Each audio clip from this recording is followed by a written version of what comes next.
नमस्कार बच्चों, आप सभी का स्वागत है हमारे इस यूट्यूब चैनल पर। आज हम पढ़ने जा रहे हैं इंग्लिश का प्री बोर्ड का पेपर 2025 और 26 का। पहला क्वेश्चन विकल्प है, मतलब ये ऑब्जेक्टिव टाइप वाले में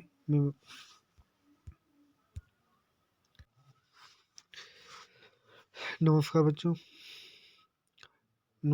आप सभी का स्वागत है हमारे इस यूट्यूब चैनल पर। आज हम इंग्लिश के प्री बोर्ड का पेपर सॉल्व करने जा रहे हैं। देखिए, पहले वाले में लिखा है discipline is important for child, तो इसमें हो जाएगा सी वाला। फिर दूसरे वाले में हो जाएगा डी वाला। चौथे वाले में हो जाएगा ए वाला। फिर तीसरे वाले में ए वाला। चौथे वाले में हो जाएगा सी वाला। ये सारे आंसर आपको इस पैसेज को पढ़कर देने हैं। नमस्कार बच्चों, स्वागत है आप सभी का हमारे इस यूट्यूब चैनल पर। आज हम इंग्लिश के प्री बोर्ड का पेपर सॉल्व करने जा रहे हैं। तो इसमें जो पैसेज दिया हुआ है उसी को देखकर हमें यहाँ पर जितने भी ऑब्जेक्टिव हैं उनको भरना है। तो पहले का हो जाएगा सी, दूसरे का हो जाएगा डी, तीसरे का हो जाएगा ए, चौथे का हो जाएगा सी। आगे बढ़ते हैं। पांचवें में हो जाएगा A, 8। There was an accident at the, यहाँ पर 8 बढ़ा जाएगा। 6 वाले में हो जाएगा सी, 7 वाले में हो जाएगा डी, 8 वाले में हो जाएगा बी, और यहाँ पर और आगे बढ़ते 9 वाले पे हो जाएगा 9 वाले पे हो जाएगा सी, और फिर यहाँ पर 10 वाले में भी सी वाला हो जाएगा। 11वें में हो जाएगा बी,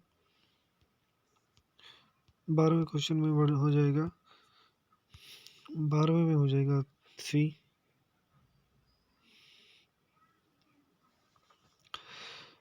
13वें में हो जाएगा बी, 14 नंबर वाले क्वेश्चन में हो जाएगा, लिखा हुआ है द बॉय स्टैंड्स, तो इसमें हो जाएगा D, all of these, trembling, standing down, ticket.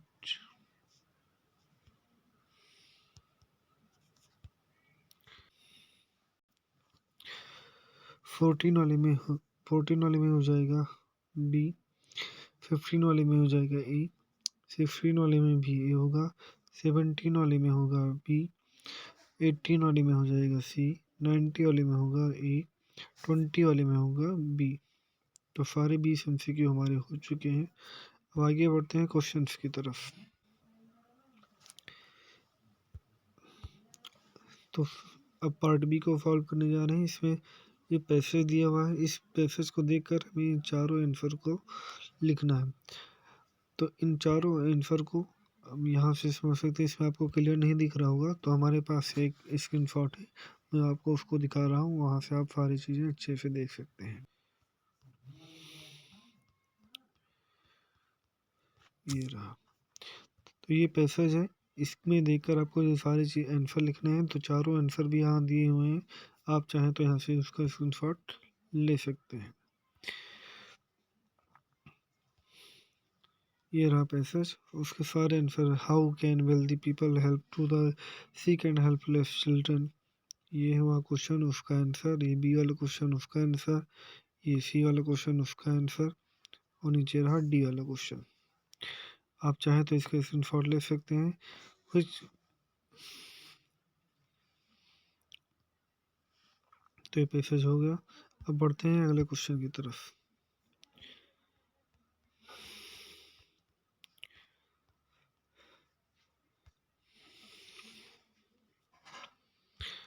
अगले वाले क्वेश्चन में है कि प्रिंसिपल को आपको एप्लीकेशन लिखना है। अगर आपने ज़्यादा दिनों तक छुट्टी मान ली है तो आपका नाम कट गया है, तो उसके लिए आपको एप्लीकेशन लिखना है।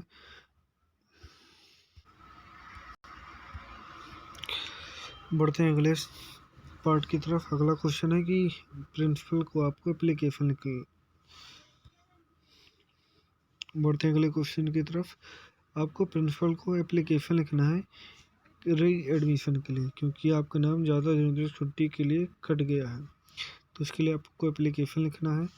दूसरा दिया हुआ है कि आपके फ्रेंड की मदर की डेथ हो गई है, तो उसके कंडोलेंस के लिए आपको एप्लीकेशन लिखना है।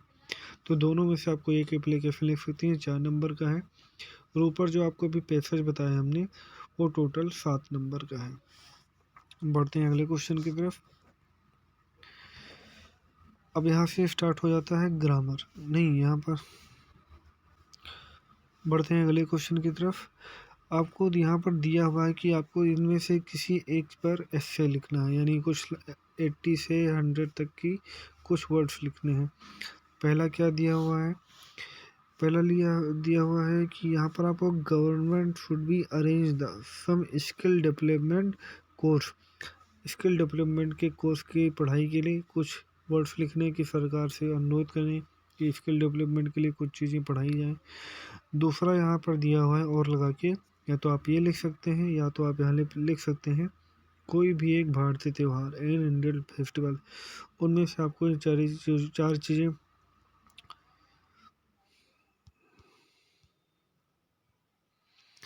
दूसरी चीज़ आप लिख सकते हैं एन इंडियन फेस्टिवल। तो इनमें आपको 4 चीज़ें ज़रूर लिखनी है। कब मनाया जाता है, when it is celebrate, why it is celebrate, क्यों मनाया जाता है, हाउ इट इज़ सेलिब्रेट, कैसे मनाया जाता है, why do you like the festival, आप इसे क्यों पसंद करते हैं। तो चारों चीज़ें आपको ज़रूर लिखनी है। ये आपका शायद 6 नंबर का है। बढ़ते हैं अगले क्वेश्चन की तरफ। तो यहाँ से आपको नीचे से ग्रामर का पोर्शन दिख रहा होगा, यहाँ से ग्रामर का पोर्शन स्टार्ट हो गया है। Rewrite the following sentence changing into indirect speech में आपको बदलना है। इसको किस में बदलना है, इनडायरेक्ट स्पीच में। तो हमारे पास इसका सॉल्यूशन है, मैं आपको दिखा दे रहा हूँ, चाहे तो इसका स्क्रीनशॉट ले सकते हैं। इनडायरेक्ट स्पीच है तो इनडायरेक्ट में हो जाएगा सी सेड, पहले आपको क्वेश्चन दिखा दे रहे हैं। लिखा हुआ है she said to me I know you and your wild family. यहाँ पर लिखा हुआ है सी सेड टू मी, यहाँ पर लिखा she said to me I know you and your whole family. Sorry हमारे पास नीचे यहाँ से हमको क्या पढ़ना है, ग्रामर। ग्रामर में पहले दिया हुआ है कि डायरेक्ट स्पीच, डायरेक्ट स्पीच दी हुई है she said to me I know you and your whole family. तो इसका सॉल्यूशन मैं नीचे बता रहा हूँ, उसको आप स्क्रीनशॉट चाहे तो ले सकते हैं। तो ये रही उसकी indirect speech, she said to me that she knew me and my whole family. तो आप इसका चाहे तो यहाँ से स्क्रीनशॉट ले सकते हैं, ये आप इसका स्क्रीनशॉट ले सकते हैं।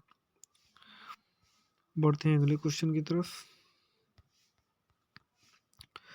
अगला है पैसिव वॉइस में बदलना है। तो क्वेश्चन है they have found out the truth, they have found out the truth. तो इसका अब दूसरा है कि पैसिव वॉइस में बताना है, आपको पैसिव वॉइस बताना है। They have found out the truth, तो इसका पैसिव वॉइस क्या होगा, नीचे सॉल्यूशन देख पड़ा हुआ है, आप चाहे यहाँ से देख सकते हैं, इसको शॉर्ट भी ले सकते हैं।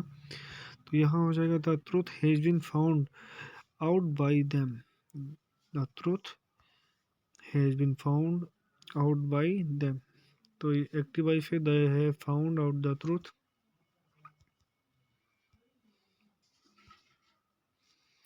अगला है कि एक्टिव वॉइस को पैसिव वॉइस में बदलना है। तो एक्टिव वॉइस को पैसिव वॉइस में कैसे बदलना है, यहाँ पर एक्टिव वॉइस दी हुई है कि they have found out the truth. तो इसका पैसिव वॉइस हो जाएगा the truth has been found bye,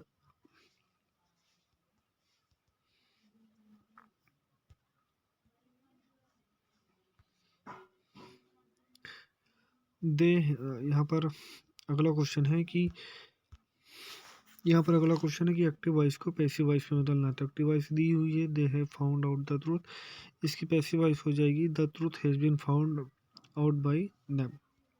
अब यहाँ से बढ़ते हैं हम अगले क्वेश्चन की तरफ।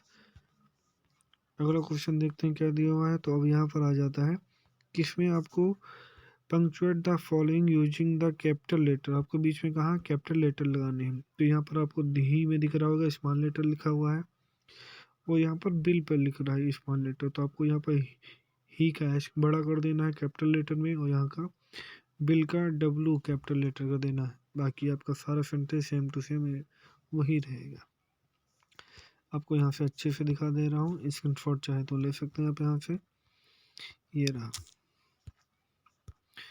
यहाँ पर आपको ही को कैपिटल लेटर में करना है और बिल को, बाकी यही सेंटेंस हो जाएगा। यहाँ तक, यहाँ से यहाँ तक पूरा सेंटेंस हो जाएगा। आप चाहें तो यहीं तक स्क्रीनशॉट ले सकते हैं। कहाँ तक हो रहा है मैं एक बार फिर से क्लियर कर रहा हूँ, ही से लेकर मी तक। यहाँ पर ही का कैपिटल लेटर करना है और बिल का कैपिटल लेटर करना है। बढ़ते हैं अगले क्वेश्चन की तरफ।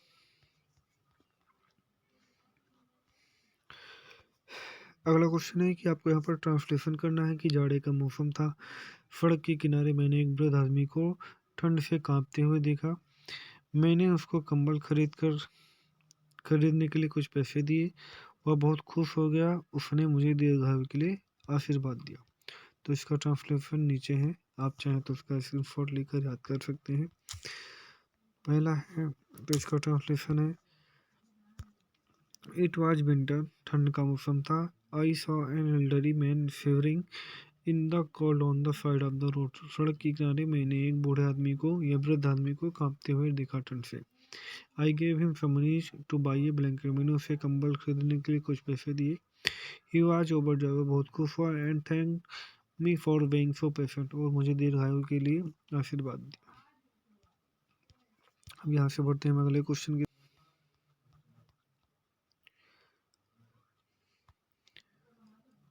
यहाँ पर अगला क्वेश्चन लिखा हुआ है कि how did Lencho and his family welcome the rain. तो इसको आप ये वाला चाहे लिख सकते हैं चाहे ये वाला। वाई डिड, इसमें क्लियर कुछ दिख नहीं रहा, एक बार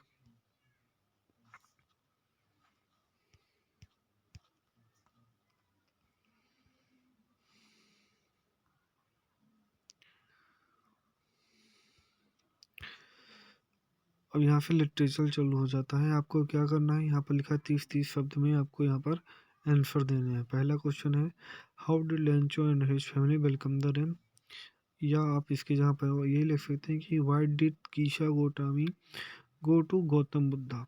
आप ये क्वेश्चन से इनको आप चाहें तो यहाँ से स्क्रीनशॉट लेकर देख कर याद कर सकते हैं। अगला क्वेश्चन है, who was Nelson Mandela. Nelson Mandela कौन थी। What did he fight for, उसने किस चीज़ के लिए लड़ाई की या किसके लिए लड़ी।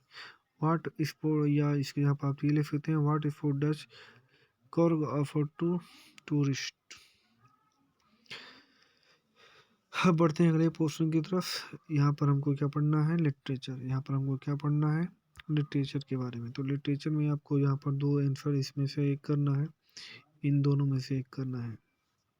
फिर से दिखा दे रहा हूँ आपको, इन दोनों में से कोई एक करना है और इन दोनों में से। इसमें लिखा है how did Lencho and his family welcome the rain. फिर इसमें दूसरा दिया है why did Kisha Gotami go to the Gautam Buddha. इसमें शायद क्लियर नहीं दिख रहा है अच्छे से।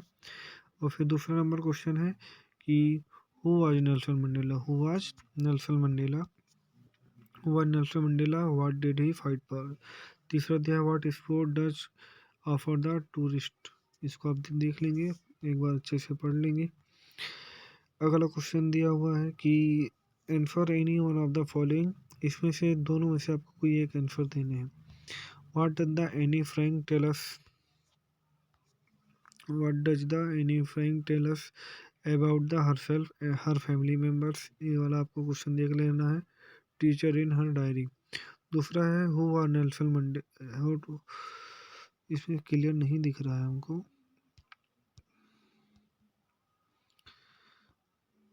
दूसरा क्वेश्चन है हु आर नटेला एंड लोम।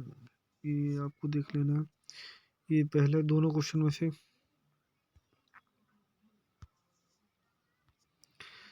यहाँ पर आपको 60 वर्ड्स में आंसर देने हैं। ये है what does the any Frank tell us about herself. ये वाला question who was Natela and Lemo, भी हमको क्लियर अच्छे से नहीं दिख रहा है, तो आप इसको अच्छे से देख लेंगे क्योंकि हम इंग्लिश नहीं पढ़ाते हैं।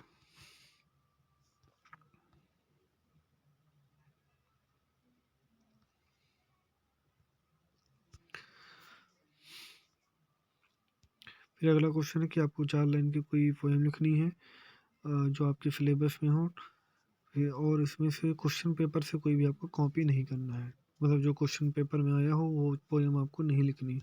अपने मन से अपने सिलेबस की कोई भी एक 4 लाइन की पोएम यहाँ पर आप लिख सकते हैं। बढ़ते हैं अगले क्वेश्चन की तरफ।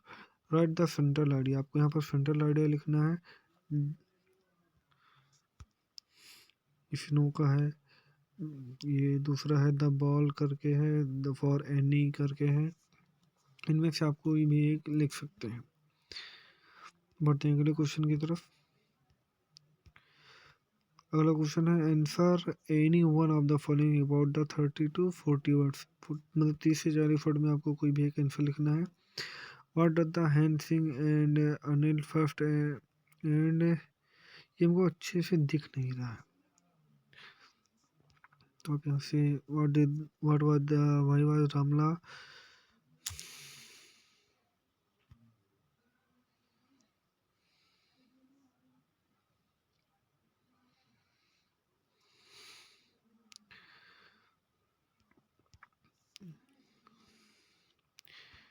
ये रहे अगले क्वेश्चन। यहाँ पर हमको कुछ क्लियर अच्छे से दिख नहीं रहा है, और तो इसमें से आप देख लेंगे।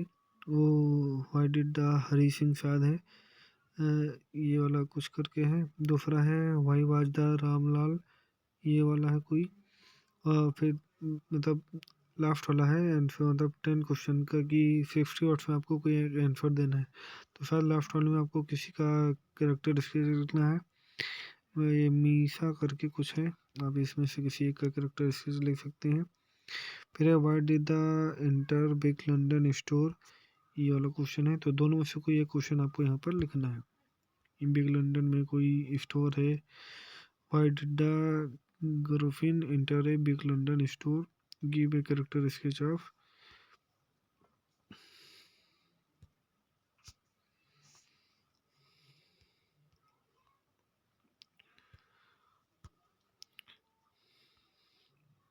और ये है लास्ट के क्वेश्चन, आपको यहाँ पे सेंट्रल आइडिया लिखना है। डस्ट एंड स्नो का है, द बॉल करके, द बॉल पोएम करके, द फॉर एनी करके कुछ है। इसमें तीनों से आपको ये एक भी लिख सकते हैं। नीचे के कुछ क्वेश्चन है, आपको इन दोनों में से किसी एक का आंसर देना है। 30 to 40 वर्ड में आपको इन दोनों में से किसी एक का आंसर देना है 60 वर्ड्स में। तो आप देख लेंगे इन क्वेश्चन को। बस इंग्लिश का पेपर इतना ही था।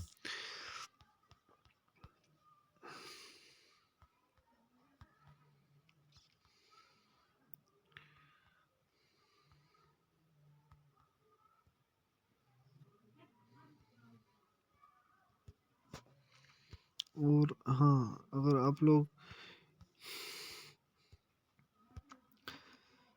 सबसे मेन बात यहाँ पर पेपर कोड जरूर ध्यान रखेंगे। अगर यही पेपर कोड आया हुआ तभी आपको वो विकल्पीय मतलब में MCQ करने हैं, वरना नहीं करने हैं।